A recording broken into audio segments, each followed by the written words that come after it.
Hi, guys. Welcome. Welcome to We All Have Stuff. This is episode 43. So today we wanted to talk about a really hot button topic for us. We're going to talk about people People pleasing. pleasing, because everybody always brings this up. Yeah, like in personal life, in therapy, like why do I have trouble saying no to people? Why do I have trouble putting myself first? I feel selfish. Like it is a problem. It's a it's a problem. So I guess, we're in the business of educating and helping people work through stuff. So what makes a people pleaser? I think there's a lot of different factors.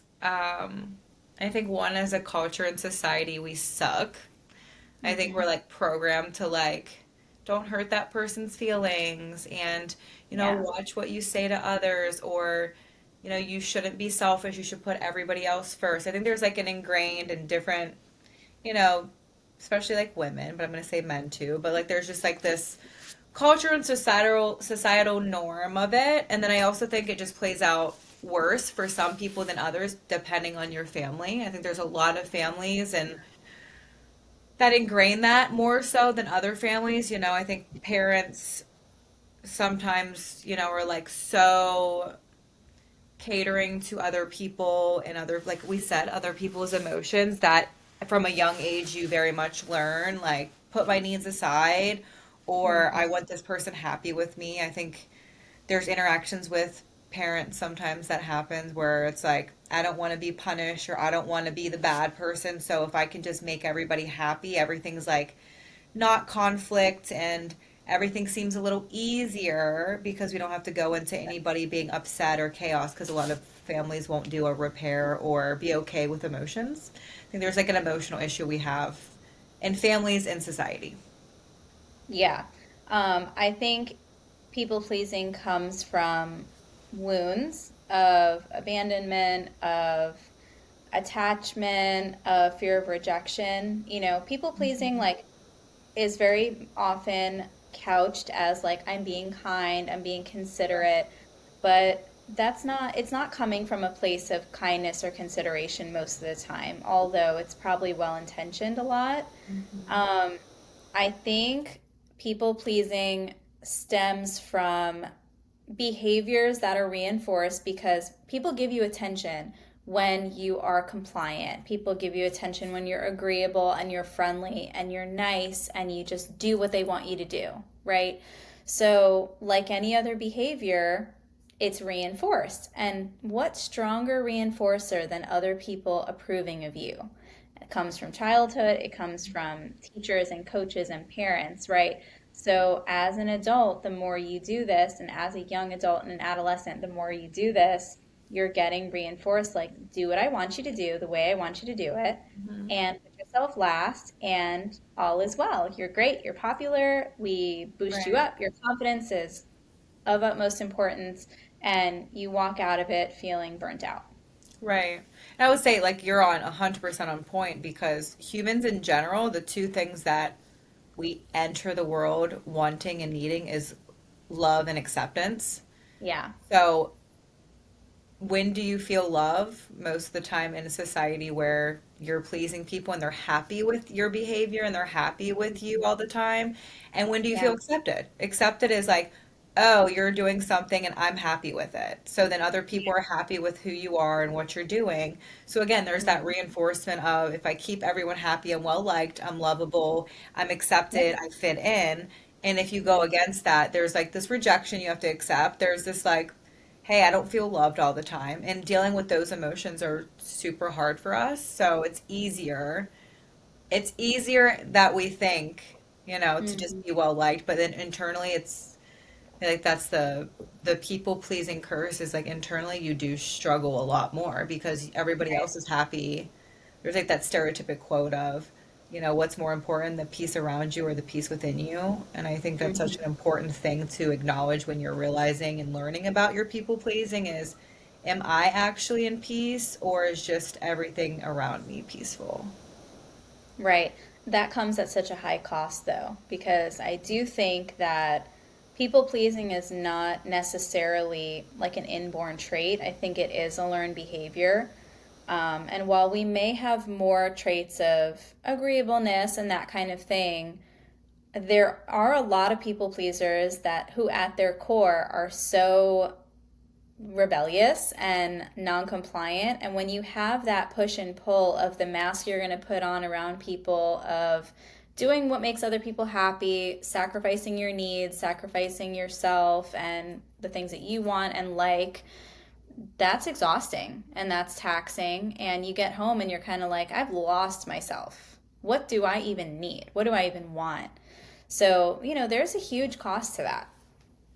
Yeah, absolutely. And I think, I don't know, I'm curious to hear your perspective. A lot of my clients say stuff like, what is the difference, right? Like, even when you're teaching kids, because it goes back to our upbringing, but if you would translate it to, our age, teaching Mhm. kids, it's like, how do you teach what's acceptable to be like, you know what, I'm going to do this because this person might need me to or want me to, and I'm going to show up for people versus I'm putting myself first. So I think when it comes to people pleasing, a lot of the times the pushback I'll even get is, but I want to do stuff for other people. I don't want to always be selfish. So it's also teaching that line of sometimes we do stuff we don't want to do Mhm. because we like generally want to, but we might not have the energy, but we know like deep down, somebody would do it for us, so we're going to do it for them.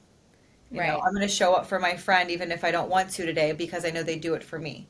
And Mhm. it's I think that fine line of learning that growing up and when you're older is what's the healthy version of choosing myself without people pleasing, but Mhm. also knowing how to keep connections and be healthy in how I show up for others and how much energy I'm able to give.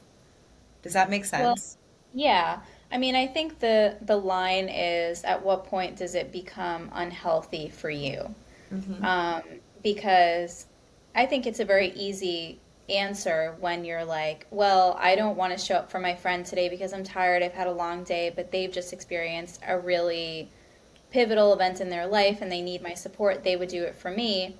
Is it unhealthy? Is it an unhealthy boundary for you to be like, yeah, I can do that for them? No. Right. Um, where it becomes unhealthy is where the relationship is not equal, where you know that it's a one-way street, Hmm. where you know that you're giving of yourself to something that you don't have capacity for. There are times when it may be okay for you to say, hey, I know that person would do it for me. We've talked about this before. I know you would do it for me. I just am on the brink of collapse myself, and I can't be here for you today. At that point, that's where you can draw the line. So maybe the way to explain it in really simple terms is do a pros and cons, super simple. Um, is it people pleasing or is it going above and beyond? Is it being selfish or selfless? There's a line. And I think selfish is one of those words that gets a really bad rap, but I tell my clients all the time like it is okay to be selfish sometimes. It is okay to recognize that you have needs that are not being met and that your needs come at a cost when there are other people around you who have demands on you too. Like you cannot pour from an empty cup. It's okay to put yourself first. And that's what selfish means. That's what the word means. You put yourself first, right? So I think it gets like a negative spin a lot of the time.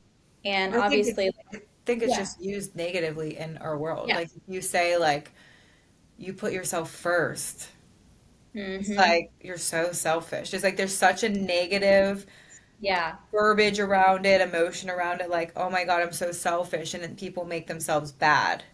right, Right? So it's like the opposite of that is like, oh, I should be a martyr and I should just do for others and I'm so giving. Like that's praised. right. It's praised when you're a giver. Yeah. But if you're And you know like, what? oh, I don't want to give, I can't give, it's like, oh, well, why not? Right. And see, I think this is a great example of this is the expectations of mothers in Yep. our society. You need to take care of everyone around you, and your needs absolutely come last. And that's why there's this culture of resentment and burnout in moms, Mm-hmm. because it's like if you put yourself first, you are selfish, you don't care about your kids, you don't care about their their growth, you're not spending enough time with them.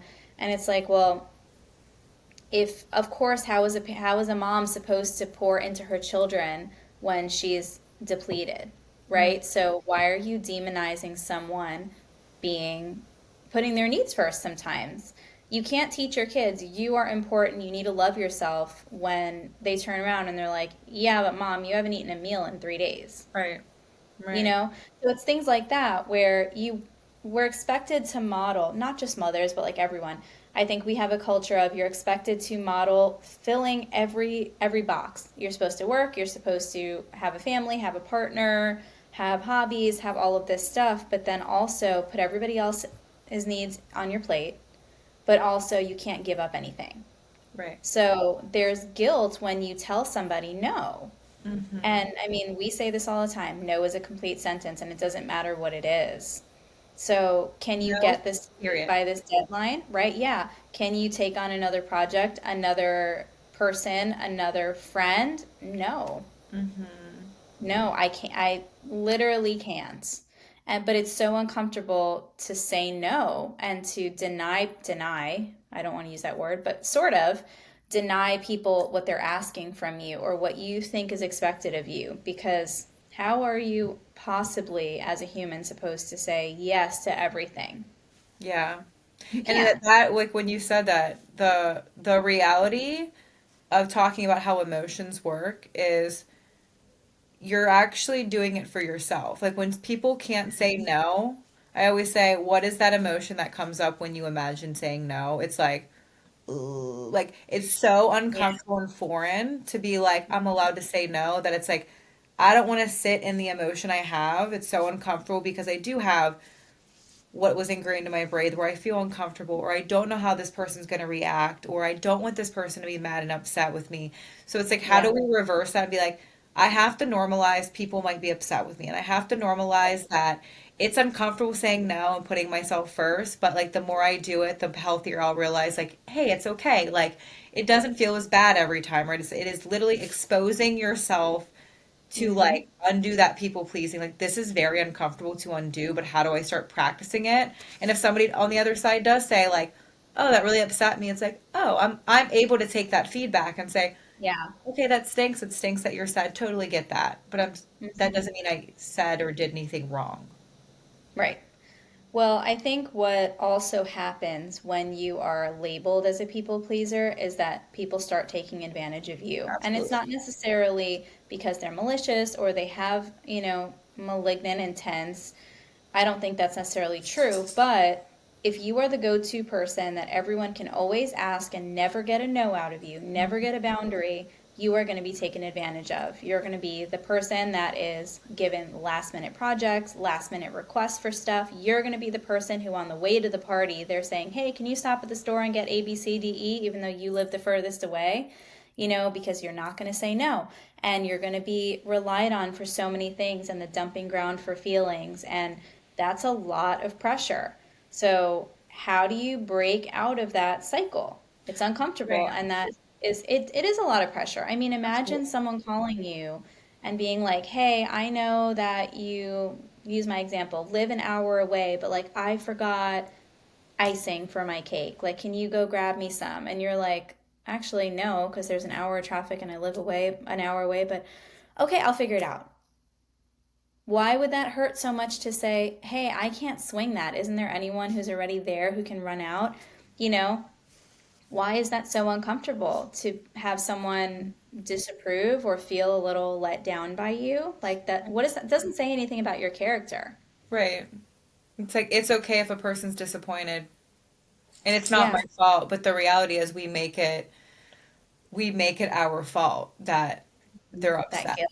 And that's that Yeah. dialogue of like, oh, it's Mhm. me. And then when you said that, that does become like that people pleasers. Sometimes the reality is that where you said, you're always saying yes to everything, you're always saying yes, and then there's that like oh my God, why is everything on me? Why do people have so many Right. expectations on me? So then it becomes this more of like, why is this happening to me? Yeah. It literally is because you're not saying no. So you are the Right. one that has the problem. Right. And until you realize, oh, I'm the problem because I don't say no, people are Mhm. always going to do that because that literally is like what you're saying. That the pattern becomes that like you are the responsible, reliable friend. So people are going to call on you not because there's it's expected, because you always usually are the one that does it. So we Right. fall into the normal patterns, and then we're like, wait, how do I get myself out of this role? Yeah. And you know what? Here's a hard question that I always tell my people pleasers to ask. You have to look at the role in your own distress. Hmm. What is your role in the amount of dysfunction you have? And people pleasing is one of those things where about 50% of it is on you, girl. Probably Because more. I would say more. more, yeah, at least. Because and that's not to say it's an easy thing. It's 100% not. Like, there are people who just would rather swallow it and have a difficult life and never say no to anybody than ever feel like someone's disappointed in them. That's fine, like, this is tough. But until you're willing to step back and be like, you know what? I'm going to practice telling somebody I can't reach that deadline. I'm going to tell them I can't go to that party. And it's going to be agony Of because course. it is so hard. Like, oh man, and then you get the pushback and you get the pressure. But that's why a boundary is important. And Right. like, boundary is like, we talk about it almost every single episode. Hmm. Why? Because fundamentally that's what you need. Like, Right. no is a boundary. Right. I can't do that. I'm not interested. I'm not apologizing for something that I didn't do. Hmm. That's hard for people. Hey, like, I'm sorry you feel that way. No. If you didn't do something wrong, don't take the fall for it. Right. Girl, I didn't do anything to you and you're turning it on me. I'm not sorry for anything. Yeah. Like, that's a way to not take responsibility. I don't really want to go to a party. Then don't go. Right. You don't have to put yourself in positions where you're suffering, Hmm. you Yeah, I would know? say that, and along with, I think the people pleasing one that really, I was gonna say bothers me, but actually I'm talking about, like, it makes me sad. It definitely makes me sad because it's in my family. So Hmm. obviously, my mother, and if she hears that, she'll get it because I've told her this before. Like, she's like a gem. You know how she is. She like Yeah. overdoes for everybody. She will do anything for, she is that woman that is a martyr to somebody because she gives everything. God love her for that. But like the saddest thing watching her do is like, my grandmother was really critical. And like you see how this people pleasing please like plays out. Like, Yeah. there's a critical parent and then there's a people pleasing child, and it's like, I'm going to do everything to try to get your approval and to try to get you Yeah. to like praise me, but like that never does happen. Hmm. So then you're like, I'll do better next time, or I'll just do more. I'll keep Yeah. doing more. And you're like hoping that that person that you're craving love from is going to be like, oh my God, thanks, you're amazing. And when that doesn't Hmm. happen, it's like, oh, what did I miss? Like, I'll just keep Yeah. doing more. And it's like this cycle of banging your head against a wall of, why are you doing so much? Hmm. Like, because you're craving that, like, that love and that acceptance from somebody, Yeah. and it's nothing about you. Like, the sadness is like, it doesn't matter the person. Like, if you're gonna do it for that other person, you Yeah. might never get that reassurance, that love, that interaction that you're craving. So Right. you banging your head against the wall and like trying to please and do more and more, your just hope is it's going to end different every time, and it doesn't. So then people have that voice that's like, well, just keep doing it, just do more. And then that people pleasing is just like chasing love.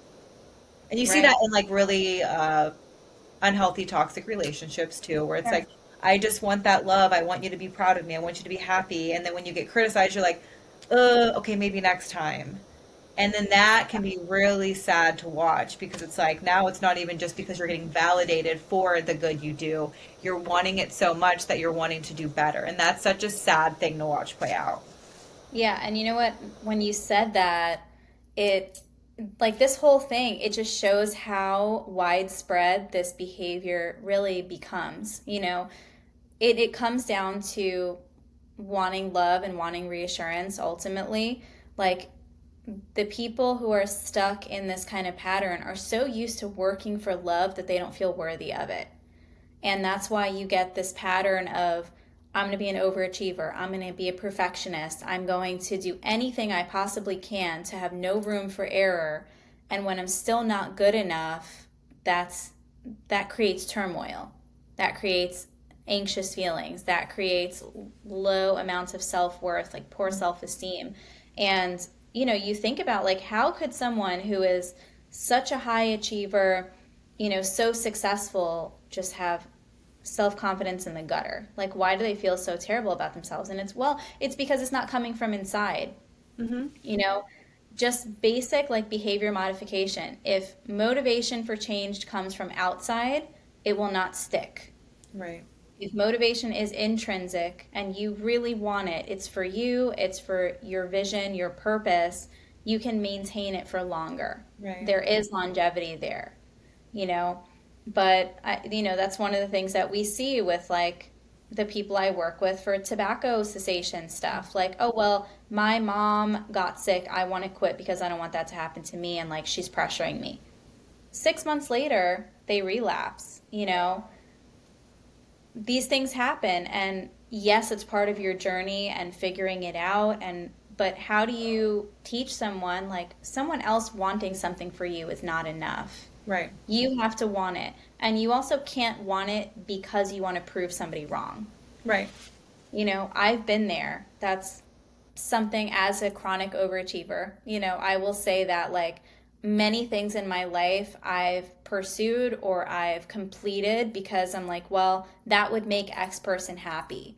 That would make X person proud of me or stop comparing themselves to me because I've done these things, and it was so anticlimactic to have that achievement or that thing happen because I'm like, oh, well, okay, Now what? now what? Like I'm proud of things, but it didn't feel as gratifying. And that's sad to me Yeah. because, I think that that's what a lot of people strive so hard for. Like, let me do all these extra things for my boss and surely they'll notice me. Mm-hmm. And years go by and they don't get a promotion or they don't get a recognition. And they're like, well, I've been here for X number of years and like nothing has happened. I've been killing myself. Right. But it's never going to happen to the extent that you need to get to be fulfilled. Mm-hmm. So that's why it's so important to break out of this even a little bit. Right. I remember the first time I ever told my dissertation mentor no on something. And I was like, I don't have the bandwidth for this right now. And I thought that it was like the worst day of my life. Uh-huh. Really, I hated sending that email. And she was like, "Okay, it's fine. I'll figure it out." Because she was a good person, thank God. Yeah. Amen, Yeah. Like hallelujah. luckily you had a good interaction. Not everybody You has that know, good interaction. right. But I Yeah, was you would be like, okay hey, with my that. girl goes hard. Like she's got the kick-ass balance of work and life, and like she somehow has room on her plate for everything, but she had strong boundaries about her time. And I was like, here I am, a measly student, and I'm saying I can't take something else on. She's going to be so disappointed. And it gutted me. So when I opened her email and she was like, it's fine, I'll figure it out, that was evidence for me to be like, oh, this isn't always scary. Right. There have been times with other situations, of course, where someone's been like, no, you need to figure out a way to put this on your plate. You need to be able to do ABC. And I mean, you end up figuring it out, right? But the first steps that you take out of that pattern are so scary Right. because it really does feel like, okay, well, now you're at the bottom of the totem pole. You suck. Mm-hmm. That's a horrible way to feel. Right. And then and to normalize that, Yeah, like the first steps suck so bad that you don't want to do them. That's why people don't start, right? Like I don't want to right. work on this thing because it is so scary and the emotion does feel so big. But just like working Yeah, out, it's like you never really want to go work out and then you get used to it, right? So it's just like, oh, okay, my body's used to it. It's just part of my routine. Emotions are the same. So it's like, how can I expose myself to all these emotions and be like, oh, if this person rejects me, like it's okay. If this person gets upset with me, it's okay. But the first times, especially if it's in history or ingrained, like you said, it's like, oh my God, my world is going to be over because it feels so big right now. But that will yeah, shrink. Like the more Yeah. you practice it, that's why I always say, I think the hardest thing about being a therapist too, right? You're like, this person in front of me has to take all these tools and go work on this stuff to normalize it in their bodies and then be like, Yeah. okay, so you can't just be like, okay, I learned it, but I'm not going to do anything with it. It's like you literally are like, got to do the hard thing. If I want to eventually feel better, I have to feel bad right now. Yeah. And that's hard. Right. That's hard. It is true. And you know what? Like, I think this is kind of funny, and would love to hear if you've ever had an experience like this in your early therapy years. If like the first time that you really challenged a client, like you were just going whole hog, telling them, like, check yourself. This is probably not the right way to be thinking about a situation. And the first client I ever really did that with in a direct, semi confrontational way, which we all have to learn how to do. And I think if you're in the therapy field, you can't be a people pleaser Right. unless you just want to be a nod and listen therapist because And you're going and to if get you someone are, who's don't going to if rock you have you. a therapist that's a not a listen, you're not getting real therapy. Sorry, I said it. I don't care. But then go There's find not. another therapist. You have a Yeah, sounding board. You have somebody to vent to, but that's not therapy. right. No. Right. Yeah, right, exactly. But you have to have a little bit of a thick skin. And my funny story is that the first client that I ever got semi confrontational with and was like, you are sabotaging yourself, girl, was the hardest client I ever had. And I've tried everything. She was a like multiple time failure with other therapists, and for some reason didn't want to stop going to see me, which was kind of to my chagrin because it was really hard. Right. We didn't click in a lot of ways, but of course, the first time that I was like, "Let me put on my big girl pants and I'm gonna tell her today, Mhm. I'm gonna challenge her." She looked me in the eye and said, "You're a really shitty therapist. You're the worst therapist ever. You actually suck. Like you suck." Damn. And I had 35 minutes left of my session with her. And I died on the inside. This was as a little clinician in training. I died on the inside and took a deep breath and said, "Would you like to end early then? I'm happy to get you a referral." And she came for another 9 months. Right. 100%. And that was honestly my moment where I was like, okay, so that was her way of telling me, girl, you nailed it and you hurt me and you opened a wound and I tried to hurt you back, but I'm back. Because Let's work something on some something stuff. worked, right? It's Yeah, like I right. feel like that hard reality of being a good therapist is being okay in conflict, right? In Yeah, confrontation. Because you have our job literally is to call people out on their bullshit. That's literally it. Like my right, job's to help you see stuff and to help you build your puzzle, but it's also to be like, how do I show you the stuff that you don't want to see? right. And that's not always fucking fun. No. Right? So it's not fun. Like I've had it done to me where I'm like, damn, that's not something I want to look at, or I'm defensive because wait a second. And Yeah. oh my God, I remember my supervisor once, I was even just complaining about my relationship. And I literally was in that stage that every couple does where I was like blaming the person I was with at the time. I was like, yeah, but if he wouldn't do this, and like I'm struggling because like I don't understand why this is. And she was like, why are you so worried about him? She goes, stop talking about him. Yeah. And I was so pissed at her. I was like, Right. what the fuck? Well, I'm not doing anything wrong. And like her whole Right. point was like, he's not going to change basically. So what are you doing? Mm-hmm. And I was like, well, fuck. Like, she's not Right. wrong, but I'm so mad because that hurts me to be like, I don't have any control over the situation. Right. So what am I doing? The fact that I'm going to Yeah. keep complaining about the same shit over and over again and then do nothing. So I think it's like an interesting thing because that is our jobs, and when you confront somebody, and again what you did to her is like you started opening that wound of like this is uncomfortable, so she's like I don't Mm-hmm. like this person Yeah. because you're making me feel bad, Right. but it's not like a bad like you were rude to me bad, so it's like No. oh okay, well what was that, Right. why did that bother me something, and people can, and honestly if she would have never came back it would have been she, Okay. there's so many clients. that will fire their therapist because they want somebody just to validate them and be on To their side. affirm them. Right. And so, and that's the reality of being a therapist and being direct and kind, I call it, is like Yeah. if you're confrontational, direct and kind, if that client is like, "Bye, I think you suck," it's like, okay, Okay. then Find go someone who can find help somebody you. who's going to Yeah. validate everything you're doing is great, Right. you know? Right. So, yeah, that's hard because that's Yeah. the start of it. I like that though, and she kept coming back.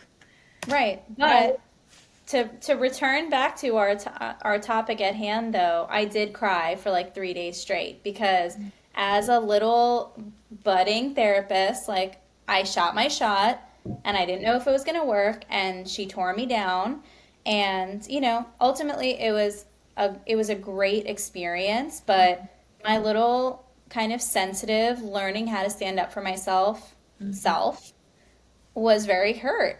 Yeah. Like I was criticized and rejected about something I've poured so much of my life into learning how to become. Hmm. Like, what does that really say about me?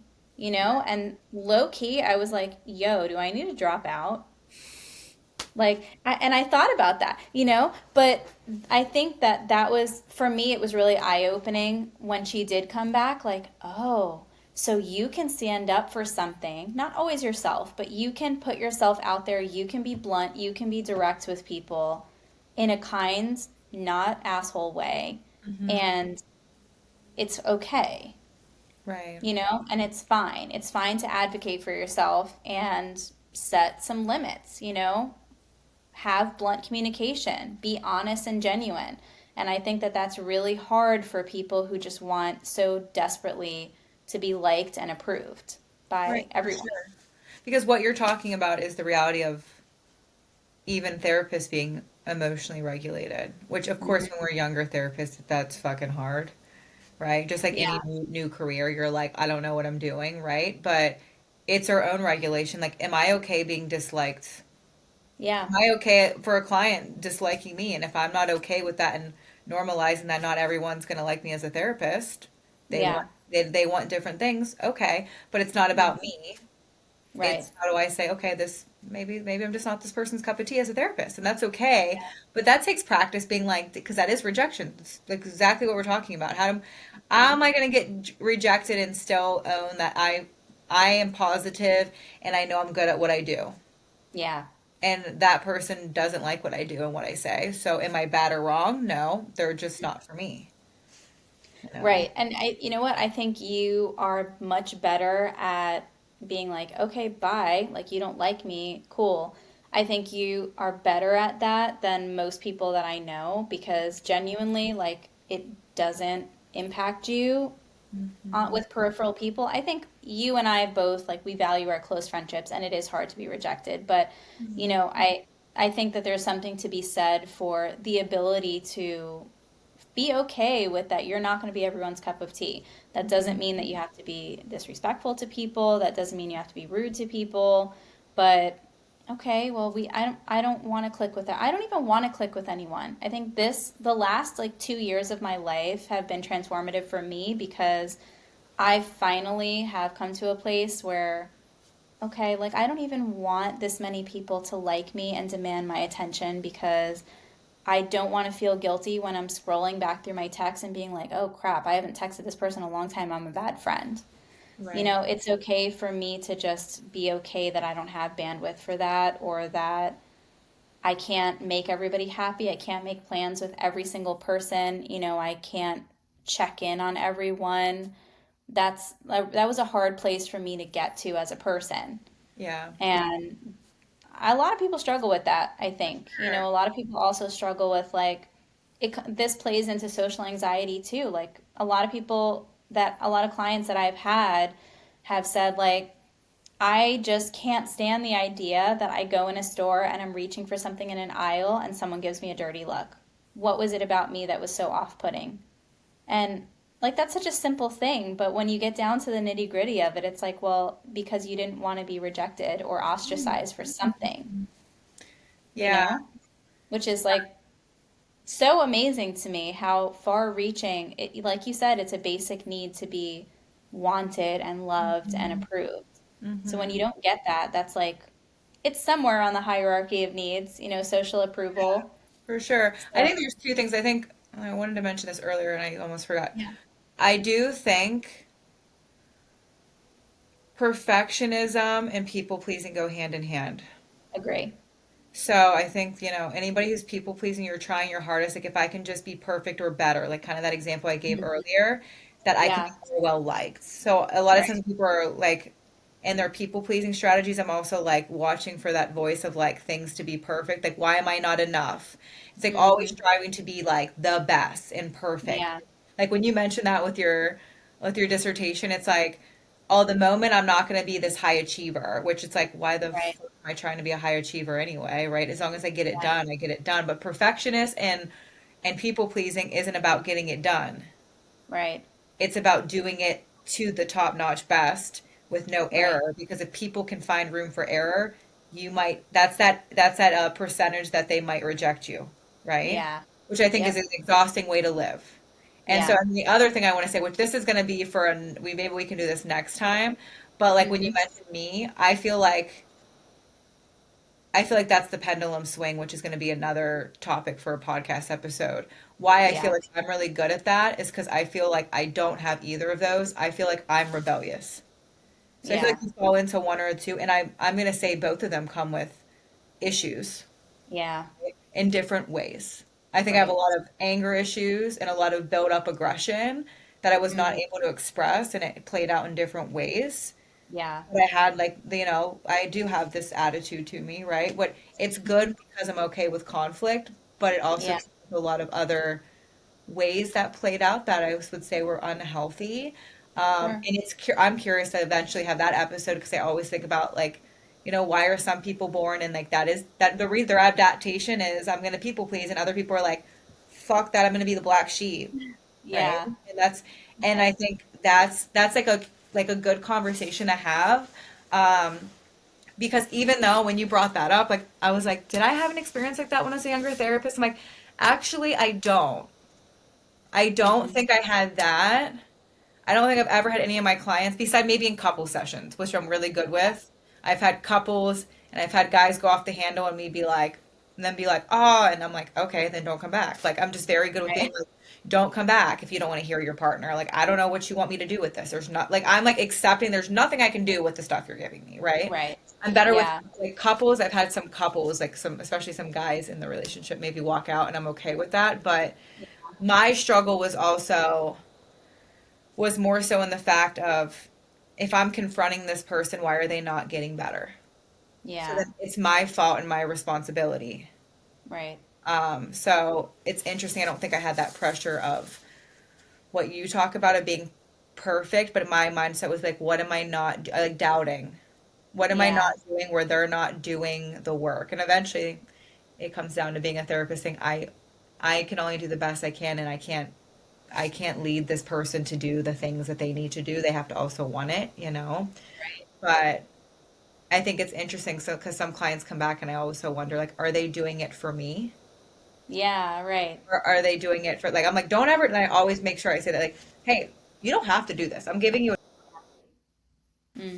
so do what you want with it, but let's just Yeah. look at it. And then I'm kind of like, I wonder what they're going to do with it. Because when I was younger, I think I would say things in a way where if somebody did have a people pleasing strategy, I would activate it a little more, where they wanted Yeah. to, like, I don't want to disappoint Alessia. And I had to reassure that because I have that Mhm. sternness of like, Yeah. I don't also want me being enrolled as a critical parent where you feel like I want to please my therapist and I want her to be happy with me. I'm like, I don't give a shit. I had to like also practice like my way of saying things to be like, hey, I love you. Do what you want with it. But I'm not going to be, I don't really care Hmm. if you're not going to do anything. Where I used to Right. not use verbiage like that, but then I would start seeing some patterns in certain clients that were more people pleasing. I'm like, Yeah. I have some kind of energy with me and my Hmm. confrontation that intimidates people. But I guess what? They come back. Right. I've never been confrontational with a client where they haven't been like, eventually like, thank Yeah. you know, which shows that Right. that's how much people want their flaws to be pointed out in a nice, Yeah. direct way, but not in a way outside where they're feeling criticized to their perfectionism and like Yeah. feeling like they're not liked about it. Right. And I think that that is a very powerful thing right there. That one of the ways that you can learn to be okay with some of these boundaries to lessen your people pleasing is to get used to what healthy, appropriate rejection looks like, or what healthy criticism, constructive judgment looks like. That's part of what therapy is helpful for. You know, when people come in and they're like, I feel like crap about myself, I'm like, okay, well, why? And they're like, oh, well, I compare myself to people on the internet. My boyfriend is always critical of how much food I eat or something like that. And it's just about revisiting the narrative of the way they feel about themselves and what other people's voices are telling them. Right. Oh, I don't fulfill XYZ expectations. I'm not a good partner. I'm not a good Mhm. person. I'm a bad friend. Are you? It's okay to sometimes not always be a present friend. Like things like that, I think are really important to show them like healthy judgment is okay. You're Right. not always going to be on the receiving end of this vitriol all the time and this hostility, which is, I think, what is the stumbling block for many people to say, all right, I'm done doing this. Hmm. So, with that in mind, like I always think about people pleasers are, and this kind of example of someone coming to you and being like, yeah, I kind of had a bad day. And someone who is not a people pleaser would say, yeah, I guess it could be worse. But then the people pleaser would say, but it could be better. Always could be better. And like, that's the half glass, half empty, half full perspective, right? Like, is it really half full though to say it always could be better? Not really, because that's so like destabilizing sometimes. Right. That's my issue. This has always been my issue when we learn positive psychology, Mm-hmm. because positive psychology takes the emotion out of it. Yeah. And it's like, let's like, which I totally get to the point of like, we still want to have gratitude and still want to like not think Mm-hmm. negatively all the time. But it's like, how can we just be emotional about things and it's okay? Like, how can I Yeah. say, hey, I had a shitty day, and it's like the response back of it could be worse isn't helping me, like, yeah, today was a shitty day. Oh, that stinks. You want to talk about it? Like, Yeah. validating that experience. It's like, well, a lot of people have it worse, and do that comparative suffering. And then it's like, well, I shouldn't have complained about it then. You know? Right. My feelings are not valid. Right, right. So, what would be your, I guess, treatment plan or advice for someone who is like, I'm coming to you as a client, as a friend, as a human.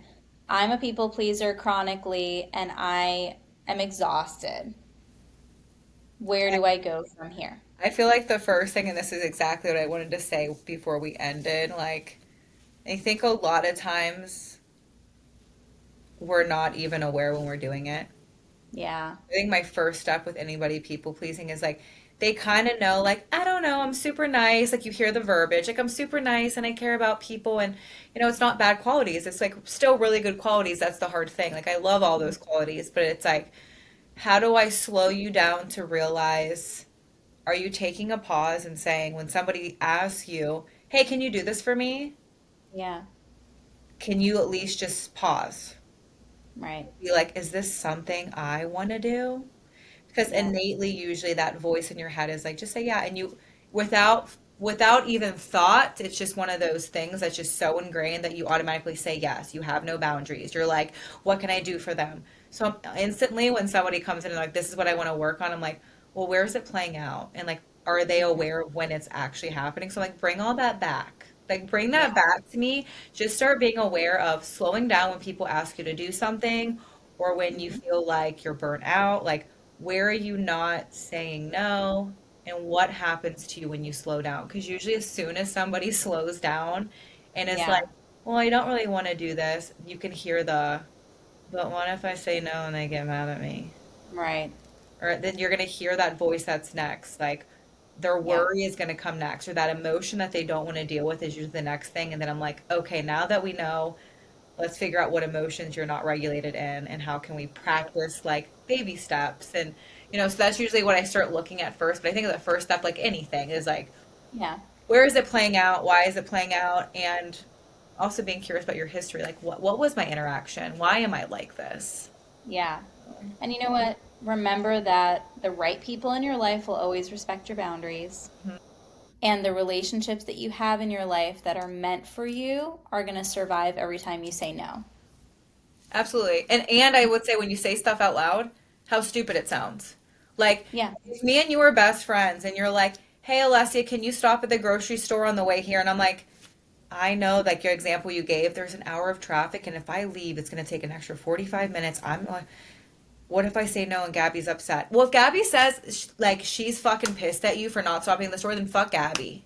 Right. Like, what kind of friend are you hanging out with? Like, that's the reality when you draw the picture Yeah. out. Like, who am I hanging out with if that person's that mad at me for not stopping at the grocery store that's going to take me an extra hour? Or Right. for me saying and being vulnerable, saying, hey, I'm depleted. I really don't think I can do that right now. Yeah. Then what are you doing? So Right. a lot of times I'm like, finish the whole story out Yeah. loud and see how That. dumb it usually sounds. Yeah. 100%. I love that, and I'm all for easy tools. So sometimes something like that is just, okay, well, then what? You know, like you said, figure it out. What would that really mean for you? And that can go a long way to like open your eyes up. Wow, this is not all on me, you know? Not saying it's not So, going to feel uncomfortable still, right. right? You can Yeah. usually you're going to have that yeah, but after like, yeah, but I still don't want to disappoint somebody, even if it was a stranger. Yeah. But it's like that's the step, of like, how can I Yeah. start trying to sit in that emotion and that uncomfortable feeling and normalizing it. So Yeah. easier said than Your done. needs matter. Right. Remember, your needs matter just as much as everybody else. Yes. So, well, I that's what we have for today. So, if this episode like resonated with anyone, we'd love to hear about where your people pleasing comes from. You know, we can all use a reminder that Mhm. your needs are important. So, um, share with us. We'd love to hear your thoughts. Share with us. We all have stuff. So, until next time, guys. Till next Bye.